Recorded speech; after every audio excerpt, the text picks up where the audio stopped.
Gaya hidup yang seolah sempurna, tetapi bahaya yang terselindung di sebalik keselesaan.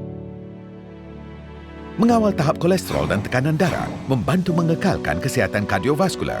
Namun, kita sering mengabaikan kesihatan pengaliran darah kita.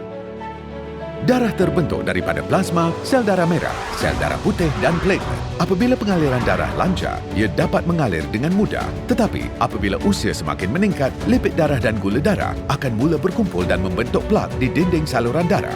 Platelet menjadi berduri dan hiperaktif.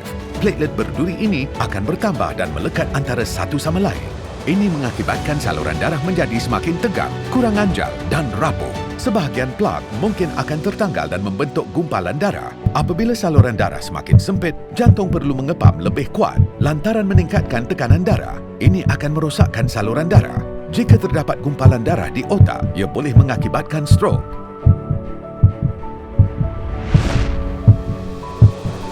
Jika terdapat gumpalan darah di aliran darah koronari, ia boleh mengakibatkan serangan jantung.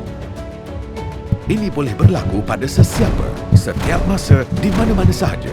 Bagaimana kita boleh melancarkan peredaran darah? Penggunaan ubat-ubatan. Pembedahan angioplastik.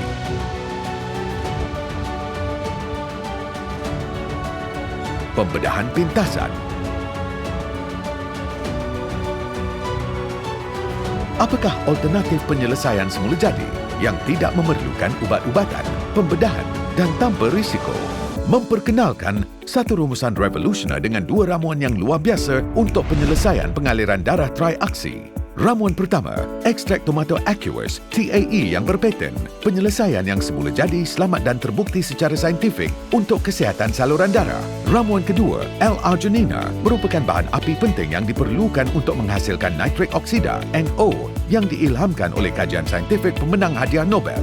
Lebih 3,000 kajian menunjukkan bahawa NO dalam badan kita boleh membantu mengekalkan kesihatan saluran darah. Penyelesaian pengaliran darah triaksi juga mengandungi nutrien synergistic proprietary untuk menyokong sistem peredaran yang sihat.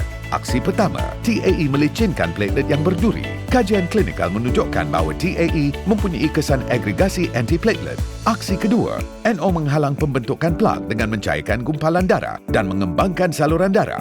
Aksi ketiga, NO mengawal tahap tekanan darah dengan memulihkan saluran darah yang rosak dan mengembalikan kelenturan saluran darah. Oleh itu, ia membantu memperbaiki peredaran darah dan melindungi jantung. Penyelesaian pengaliran darah triaksi tanpa bahan kimia, tanpa hormon, tanpa kesan sampingan. Jagalah jantung anda hari ini dengan penyelesaian pengaliran darah triaksi.